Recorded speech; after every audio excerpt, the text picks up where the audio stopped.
ಇದೊಂದು ಅಚ್ಚರಿಯ ವಿಡಿಯೋ. ಈ ವಿಡಿಯೋ ನೋಡಿದ್ಮೇಲೆ ನೀವು ನಿಮ್ಮ ಫೋನ್ನ ಮುಂಚೆ ಥರ ಯೂಸ್ ಮಾಡಲ್ಲ. ಒಂದು ಚಿಕ್ಕ ಪ್ರಶ್ನೆ ಕೇಳ್ತೀನಿ, ನೀವು ದಿನಕ್ಕೆ ಎಷ್ಟು ಸಲ ಫೋನ್ ಅನ್ಲಾಕ್ ಮಾಡ್ತೀರಾ? 10 ಸಲ, 20 ಸಲ, ಹೋಗ್ಲಿ 50 ಸಲ? ಸತ್ಯ ಏನು ಗೊತ್ತಾ? ಹೆಚ್ಚಿನ ಜನರು ದಿನಕ್ಕೆ 80ರಿಂದ 120 ಸಲ ಫೋನ್ನ ಅನ್ಲಾಕ್ ಮಾಡ್ತಾರೆ. ಇದು ನಾನು ಹುಟ್ಟಾಕೊಂಡು ಹೇಳ್ತಿರೋದಲ್ಲ, ಫ್ಯಾಕ್ಟ್. ಇದೇ ಸತ್ಯ. ಮೊಬೈಲ್ ನಿಮ್ಮ ಜೇಬಲ್ಲಿ ಇರೋದಿಲ್ಲ, ಅದು ನಿಧಾನವಾಗಿ ನಿಮ್ಮ ಬ್ರೈನ್ ಒಳಗೆ ಕೂಡ ಹೋಗುತ್ತೆ. ನಾನು ಇದನ್ನು ದೊಡ್ಡದಾಗಿ ಹೇಳಬೇಕು ಅಂತ ಹೇಳ್ತಿಲ್ಲ, ಇದು ನ್ಯೂರೋ ಸೈನ್ಸ್ ಅಂತ. ಎಲ್ರಿಗೂ ನಮಸ್ಕಾರ, ನಾನು ನಿಮ್ಮ ಗೌತಮ್. ಈ ವಿಡಿಯೋದಲ್ಲಿ ನಾವು ನೋಡೋಣ ಮೊಬೈಲ್ ನಮ್ಮ ಮೆದುಳನ್ನ ಹೇಗೆ ಬಳಸ್ಕೊಳ್ಳುತ್ತೆ ಅನ್ನೋದು. ಹೇಗೆ ಇದು ನಿಧಾನವಾಗಿ ಅಡಿಕ್ಷನ್ ಆಗ್ತೀವಿ. ಈ ಮೊಬೈಲಿಂದ ನಮಗೆ ದೈಹಿಕ ಮತ್ತು ಮಾನಸಿಕ ಪರಿಣಾಮಗಳನ್ನ ನೋಡೋಣ. ಮೊದಲು ಮೊಬೈಲ್ ಫೋನ್ ಬಂದಿದ್ದೆ ಫೋನ್ ಮಾಡೋಕ್ಕೋಸ್ಕರ, ಆಮೇಲೆ ಮೆಸೇಜ್, ನಂತರ ಕ್ಯಾಮ್ರಾ, ಆಮೇಲೆ ಇಂಟರ್ನೆಟ್ ಅನ್ನೋದು ಬಂದಿತ್ತು. ಆದರೆ ಒಂದು ಹಂತದ ನಂತರ ಮೊಬೈಲು ಸಾಧನವಾಗಿ ಉಳಿಲಿಲ್ಲ, ಅದು ಒಂದು ಅಭ್ಯಾಸ ಆಯಿತು. ಇವತ್ತೇನಾದರೂ ಫೋನ್ ಇಲ್ಲ ಅಂತಂದರೆ ನಮ್ಮ ಹತ್ರ ಆತಂಕ ಶುರುವಾಗುತ್ತೆ. ಬಸ್ಗೋಸ್ಕರ ನಿಂತಿರುವಾಗ, ಲಿಫ್ಟ್ ಕಾಯುವಾಗ, ಊಟ ಮಾಡ್ಬೇಕಾದ್ರೆ, ಪ್ರತಿ ಖಾಲಿ ಕೂತಿರುವಾಗ್ಲೂ ಫೋನ್ ಆಚೆ ಬಂದಿರುತ್ತೆ. ಇವಾಗ ಬನ್ನಿ ಒಂದೊಂದೇ ಫ್ಯಾಕ್ಟ್ನ ನಾನು ನಿಮಗೆ ಪ್ರೂಫಾಗಿ ಹೇಳ್ತೀನಿ. ಫ್ಯಾಕ್ಟ್ ನಂಬರ್ 1, ಮೊಬೈಲ್ ಅಡಿಕ್ಷನ್ ಹೇಗೆ ಕೆಲಸ ಮಾಡುತ್ತೆ. ಈ ಮೊಬೈಲ್ ಅಡಿಕ್ಷನ್ ಅನ್ನೋದು ಆಲ್ರೆಡಿ ಡಿಸೈನ್ ಮಾಡಿದ್ದಾರೆ. ಈ ಸೋಷಿಯಲ್ ಮೀಡಿಯಾ ನಿಮ್ಮ ಅಟೆನ್ಷನ್ ಪಡೆಯಲು ಬಿಹೇವಿಯರ್ ಸೈಕಾಲಜಿ ಅನ್ನೋ ವಿಷಯನ ಬಳಸುತ್ತೆ. ಪ್ರತಿ ನೋಟಿಫಿಕೇಶನ್, ಪ್ರತಿ ಲೈಕ್ಸ್, ಪ್ರತಿ ಸ್ಕ್ರೋಲ್ ಅಲ್ಲೂ ನಿಮ್ಮ ಮೆದುಳಿಗೆ ಅದೊಂದು ಸಣ್ಣ ರಿವಾರ್ಡ್ ತರ. ಈ ರಿವಾರ್ಡ್ ಕೊಡೋ ಕೆಮಿಕಲ್ ಹೆಸರು ಡೋಪೋಮೈನ್. ಈ ಕೆಮಿಕಲ್ ಜೂಜು, ಸಿಗರೇಟು ಇದೆಲ್ಲ ಕೆಲಸ ಮಾಡ್ಬೇಕಾದ್ರೂ ಬರುತ್ತೆ. ಅದೇ ತರ ಮೊಬೈಲ್ ಅಡಿಕ್ಷನ್ ಕೂಡ ಒಂದು ಜೂಜಿನ ತರ, ಅಂದ್ರೆ ಡಿಜಿಟಲ್ ಡ್ರಗ್ಸ್ ಅಂತ ಕರೆದ್ರೂ ತಪ್ಪಾಗಲ್ಲ. ಫ್ಯಾಕ್ಟ್ ನಂಬರ್ 2, ನಮ್ಮ ಅಟೆನ್ಷನ್ ಸ್ಪ್ಯಾನ್ ಏನಕ್ಕೆ ಕಮ್ಮಿ ಆಗ್ತಿದೆ. ನಮ್ಮ ಅಪ್ಪ ಅಮ್ಮನ ಕಾಲದಲ್ಲಿ 15 ನಿಮಿಷ ಕಾನ್ಸಂಟ್ರೇಷನ್ ಮಾಡೋದು ತುಂಬಾ ಈಸಿ ಇತ್ತು.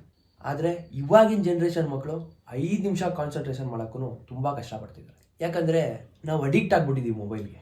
ನಮ್ಮ ಮೆದುಳು ಸ್ಟಿಮ್ಯುಲಸ್ನ ಬಯಸ್ತಾ ಇರುತ್ತೆ. ನಾನು ಅವಾಗಲೇ ನಿಮಗೆ ಹೇಳಿದ್ನಲ್ಲ, ರಿವಾರ್ಡ್ ಅಂತ. ಲೈಕ್ ಮಾಡಿದ್ರೆ, ಶೇರ್ ಮಾಡಿದ್ರೆ ನಮಗೆ ಸಿಗೋ ಖುಷಿನೇ ಈ ಸ್ಟಿಮ್ಯುಲಸ್. ಸಣ್ಣ ಸಣ್ಣ ಬದಲಾವಣೆಗೂ ನಮ್ಮ ಮೆದುಳು ತುಂಬ ಖುಷಿ ಪಡುತ್ತೆ. ಅದರಿಂದ ಒಂದು ವಿಷಯದ ಬಗ್ಗೆ ಡೀಪ್ ಥಿಂಕಿಂಗ್ನ ಕಳ್ಕೊಂಡ್ಬಿಟ್ಟಿದ್ದೀವಿ ನಾವು. 1 ನಿಮಿಷಕ್ಕೆ 40-50 ವಿಡಿಯೋ ಸ್ಕ್ರೋಲ್ ಮಾಡ್ಕೊಂಡು ನೋಡಿ ಆ ವಿಡಿಯೋದಲ್ಲಿ ಏನು ಇನ್ಫಾರ್ಮೇಷನ್ ಇದೆ ಅನ್ನೋದೇ ನಮಗೆ ನೋಡೋ ಪೇಷನ್ಸ್ ಇಲ್ಲ. ಇದೀಗೆ ಮುಂದೆ ಹೋಗ್ತಿದ್ರೆ ಈ 5 ನಿಮಿಷದ ಅಟೆನ್ಷನ್ ಸ್ಪ್ಯಾನ್ ಇನ್ನೂ ಕಮ್ಮಿ ಆಗುತ್ತೆ. ಫ್ಯಾಕ್ಟ್ ನಂಬರ್ 3, ನಿದ್ರೆ ಮೇಲೆ ಮೊಬೈಲ್ನ ಪರಿಣಾಮ. ಈ ಮೊಬೈಲ್ನ ಬ್ಲೂ ಲೈಟ್ ಮೆಲಟೋನಿನ್ ಅನ್ನೋ ಹಾರ್ಮೋನ್ನ ಕಮ್ಮಿ ಮಾಡುತ್ತೆ. ಈ ಮೆಲಟೋನಿನ್ ನಮ್ಮ ನಿದ್ದೆಗೆ ಬಹಳ ಮುಖ್ಯವಾದ ಹಾರ್ಮೋನ್. ಅದೆಷ್ಟು ಚೆನ್ನಾಗಿ ನಮ್ಮ ಬಾಡಿಲಿ ಹಾರ್ಮೋನ್ಸ್ ಬರುತ್ತೋ ಅಷ್ಟು ಚೆನ್ನಾಗಿ ನಿದ್ದೆ ಬರುತ್ತೆ. ಈ ಮೊಬೈಲಿಂದ ಬರೋ ಬ್ಲೂ ಲೈಟ್ ಆ ಹಾರ್ಮೋನ್ಸ್ನ ತಡೆಗಟ್ಟುತ್ತೆ. ನಾವು ಮೊಬೈಲ್ನ ಆಫ್ ಮಾಡಿ ಮಲಗಿದ ಮೇಲೂ ಈ ಹಾರ್ಮೋನ್ಸ್ ಪ್ರೊಡ್ಯೂಸ್ ಆಗೋಕ್ಕೆ ತುಂಬ ಟೈಮ್ ತಗೊಳುತ್ತೆ. ಅದಕ್ಕೆ ನಾವು ಮಲ್ಕೊಂಡ್ರೂ ಅಷ್ಟು ನಮ್ಮ ದೇಹಕ್ಕೆ ವಿಶ್ರಾಂತಿ ಸಿಗಲ್ಲ. ನಿದ್ದೆ ಮಾಡೋಕ್ಕಿಂತ ಮುಂಚೆ ಮೊಬೈಲ್ ನೋಡೋದೇ ತಪ್ಪು. ಅದರಲ್ಲೂ ನೀವು ಲೈಟ್ ಆಫ್ ಮಾಡಿ ಮೊಬೈಲ್ ನೋಡಿದ್ರೆ ಅದರಿಂದ ಬರೋ ಬ್ಲೂ ಲೈಟಿಂದ ನಿಮ್ಮ ಬಾಡಿಗೆ ಇನ್ನೂ ಎಫೆಕ್ಟ್ ಆಗುತ್ತೆ. ಫ್ಯಾಕ್ಟ್ ನಂಬರ್ 4, ಕಣ್ಣಿನ ಮೇಲೆ ಮೊಬೈಲಿಂದ ಆಗುವ ಪರಿಣಾಮಗಳು. ಸರಾಸರಿ ಮನುಷ್ಯ ದಿನಕ್ಕೆ 7ರಿಂದ 8 ಗಂಟೆ ಸ್ಕ್ರೀನ್ ನೋಡ್ತಾನೆ. ನಮ್ಮ ಕಣ್ಗಳು ಇಷ್ಟು ಹತ್ತಿರವಾದ ಬೆಳಕಿಗೆ ಡಿಸೈನ್ ಆಗಿಲ್ಲ. ಡ್ರೈ ಐಸ್, ತಲೆನೋವು, ಕಣ್ಣುರಿ, ಡಾರ್ಕ್ ಸರ್ಕಲ್ಸ್ ಇದೆಲ್ಲ ಬರೋದು ಮೊಬೈಲಿಂದ ಬರೋ ಬ್ಲೂ ಲೈಟ್ ರೇಸಿಂದ. ನಮ್ಮ ಕಣ್ಣಿನ ನರ ಮೆದುಳಿಗೆ ಸೇರೋದ್ರಿಂದ ನಮ್ಮ ಕಣ್ಣಿಗೆ ಸ್ಟ್ರೆಸ್ ಆದಷ್ಟು ಮೆದುಳಿಗೂ ಸ್ಟ್ರೆಸ್ ಆಗುತ್ತೆ. ಫ್ಯಾಕ್ಟ್ ನಂಬರ್ 5, ಮಕ್ಕಳ ಮೆದುಳಿಗೆ ಆಗುವ ಪರಿಣಾಮಗಳು. ಮಕ್ಕಳ ಮೆದುಳು ಇನ್ನೂ ಬೆಳೆಯುವ ಸ್ಥಿತಿಯಲ್ಲಿ ಇರುತ್ತೆ. ಅವರಿಗೆ ಅತಿಯಾದ ಸ್ಕ್ರೀನ್ ಟೈಮ್, ಅಲ್ಲಿಂದ ಬರುವ ರೇಸ್ ಈ ಬೆಳವಣಿಗೆನ ಡಿಸ್ಟ್ರಾಕ್ಟ್ ಮಾಡುತ್ತೆ. ಅವರು ಸ್ಕ್ರೋಲಿಂಗ್ಗೆ ಅಡಿಕ್ಟ್ ಆಗಿ ಬುಕ್ ನೋಡಬೇಕು, ವಸ್ತು ನೋಡಬೇಕು, ನಿಮ್ಮ ಹತ್ರ ಆಟ ಆಡಬೇಕು, ಈ ಎಲ್ಲ ವಿಷಯದಲ್ಲಿ ಅವ್ರಿಗೆ ಆಸಕ್ತಿನೇ ಹೋಗ್ಬಿಟ್ಟಿರುತ್ತೆ. ಅದಕ್ಕೆ ಈಗಿನ ಕಾಲದ ಮಕ್ಕಳಿಗೆ ಬೇಗ ಕೋಪ ಬರೋದು. ಅದರಿಂದ ಅಟೆನ್ಷನ್ ಸ್ಪ್ಯಾನ್ ಚಿಕ್ಕ ವಯಸ್ಸಲ್ಲೇ ಕಮ್ಮಿ ಆಗಿರೋದ್ರಿಂದ ಮುಂದಕ್ಕೆ ಅವ್ರು ಓದೋಕ್ಕೆ ಬರೆಯೋಕ್ಕೆ ತುಂಬ ಕಷ್ಟ ಆಗುತ್ತೆ. ಚಿಕ್ಕ ವಯಸ್ಸಲ್ಲೇ ಮೊಬೈಲ್ ಅಡಿಕ್ಷನಿಂದ ಅವ್ರ ಕಾನ್ಸಂಟ್ರೇಷನ್ ಲೆವೆಲ್ ಲೋ ಆಗುತ್ತೆ. ಫ್ಯಾಕ್ಟ್ ನಂಬರ್ 6, ಸೋಷಿಯಲ್ ರಿಲೇಶನ್ಶಿಪ್ ಮೇಲೆ ಆಗುವ ಪರಿಣಾಮಗಳು. ಒಂದೇ ಮನೆ, ಒಂದೇ ಟೇಬಲ್, ಒಂದೇ ಸೂರು, ಮಾತು ಕಡಿಮೆ, ಸಂಪರ್ಕನೂ ಕಡಿಮೆ. ಒಂದೊಂದು ಮನೇಲಂತೂ ಮೇಲೆ ನಿಂತ್ಕೊಂಡು ಕೆಳಗಡೆಯಿಂದ ಅಮ್ಮನ ಕರೆಯೋಕ್ಕೂ ಫೋನ್ ಮಾಡ್ತಾರೆ. ನಾವು ಕನೆಕ್ಟ್ ಆಗಿರೋದು ನೆಟ್ವರ್ಕಿಗೆ ಹೊರತು ಮನುಷ್ಯರಿಗಂತೂ ಅಲ್ಲ.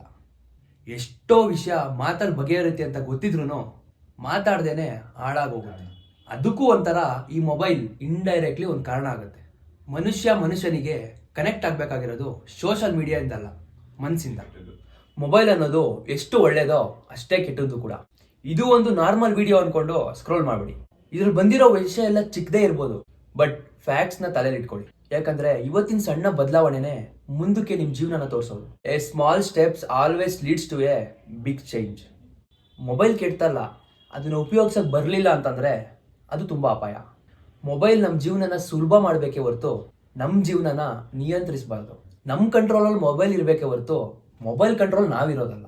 ಫ್ರೆಂಡ್ಸ್, ಈ ವಿಡಿಯೋದ ಮೂಲ ಉದ್ದೇಶ ಏನಂದ್ರೆ, ಒಂದು ದಿನ ನಿಮ್ ಕೈಲಿರೋ ಫೋನ್ ಹಾಳಾದ್ರೆ ನಿಮ್ಗೆ ಜೀವನ ಮಾಡೋದು ಕಷ್ಟ ಆಗ್ಬಾರ್ದು. ಮೊಬೈಲ್ ನಿಮ್ ಕೈಲಿರ್ಲಿ, ನೀವು ಮೊಬೈಲ್ ಕೈಲಿರ್ಬೇಡಿ.